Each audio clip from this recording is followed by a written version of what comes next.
ఏం రస్ చూడా మా ఎంక నెమ్మడబడితే వాడేం చేసిండో ఎరకేనా అన్న? ఈ రోజు మన సోడా సాంబయ్య గారు ఎమ్మెల్యేగా పోటీ చేస్తున్నారంటే అది మనందరికీ గర్వకారణం. సోడా కొట్లో కూర్చున్న ఆయన్ని తీసుకెళ్లి అసెంబ్లీలో కూర్చోబెట్టాల్సిన బాధ్యత మనందరి మీద ఉంది. సార్ ఎక్కడ రావాడు? అదే నేను చూస్తున్నాను సార్. అదిగో వచ్చేసాడు సార్. టైం అయిపోయింది. రాబాయ్ బాబు.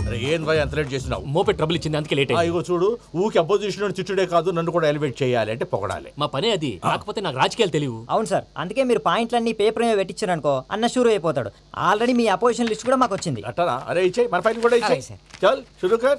మీరు అలా కూర్చోండి. అన్న మూర్తి గారి దగ్గర పోయి నీ యూరో ప్రోగ్రామ్ దగ్గర అనుకోని వస్తా. ఇది అయిపోగానే డైరెక్ట్ గా మీటింగ్ వచ్చేసాను. లిస్ట్ యదమ్మతి మరిపో నువ్వు వస్తాను. వాడు మన పేరు తిన్నప్పుడల్లా మీరు చప్పట్లు కొట్టాలి. గది చూసి కిందున్న మనోళ్ళు ఫాలో అయిపోతారు. అందరికీ నమస్కారం. ప్రోగ్రామ్ స్టార్ట్ చేసే ముందు ప్రార్థన చేయటం నా అలవాటు. ఎందుకంటే సడన్ గా వర్షం రాకూడదు, కరెంట్ పోకూడదు, కరెంట్ వైర్ల మీద పడి ఎవరు రాలిపోకూడదు. రెడీగా ఉండండి రా. నమో వెంకటేశ. వెంకటేశ్వర స్వామిని తెలుసుకున్నానని మిగతా దేవుళ్ళని తక్కువ చేయడం నా ఉద్దేశం కాదు. ఎవరు గొప్పతనం వాళ్ళది. ఉదాహరణకి రెడీగా ఉండండి రా. వినాయకుడు, ఆయన తక్కువ. ఆ దేవుళ్ళ మీటింగ్ గురించి ఆపేసి మా మీటింగ్ సంగతి చూడు. సమయాభావం వల్ల అందరి దేవుళ్ళు కవర్ చేయలేకపోతున్నాను. ఇప్పుడు మీ అందరికి ఒక ముఖ్యమైన వ్యక్తిని పరిచయం చేయబోతున్నాను. రెడీగా ఉండండి రా. చిట్టి బాబు.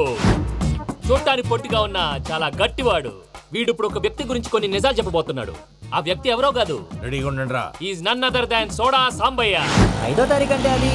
అయ్యో బాబాయ్, ఫైల్ మారిపోయింది. భయ్య పరిస్థితి తిప్పు తిప్పు. చిట్టి బాబు, మన సోడా సాంబయ్య గురించి కొంచెం చెప్పు. ఆయన చాలా కింద నుంచి పైకెట్టాడు. చిన్నప్పుడు స్కూల్లో పక్కోడి బలిపాలు పెన్సిల్ దొబ్బేసేవాడు. అంటే శ్రీకృష్ణుడు టైప్ అనమాట. గివెందుకు చెప్పిస్తున్నాడు రా? లీడ్ తీసుకుంటున్నాడు. ఏదో ఉంటా సార్. చిన్నప్పుడు ఇలాంటి చిలి పనులు అందరూ చేస్తారు. వేరే ఏమన్నా చెప్పు. థియేటర్లో బ్లాక్ టికెట్లు అమ్ముకునేవాడు. చెప్పమంటావా? బ్లాక్ టికెట్లా? ఏంటి చిట్టు బాబు? దొంగ నోట్లు కూడా మార్చేవాడు. చెప్పాలి. దొంగ నోట్లా? ఏంటలా నోరేళ్ళు పెట్టావు? అమ్మాయిలను దుబాయ్ షర్ట్లకు అమ్మేవాడు. ఆ విషయం కూడా చెప్పమంటావా? ఆవేశపడకండి, పబ్లిక్ ఏదో ఉంటది. సోడా సాంబయ్య అలాంటి మనిషి కాదు. నా ఓటు ఆయనకే. వాడు ఓటేస్తే సర్వనాశనం అయిపోతాడు. ఇంత చెప్పాక కూడా బుద్ధిన వాడేవాడు వాడికి ఓటేయడు. రాళ్ళేస్తాడు. ఏదో ఉంటా సార్. ఇదేంటి చిట్టు బాబు, ఆ మీటింగ్ లో పడాల్సిన రాళ్ళు ఇక్కడ పడుతుంది. సోడా సాంబయ్య చంపేస్తారు. జంప్.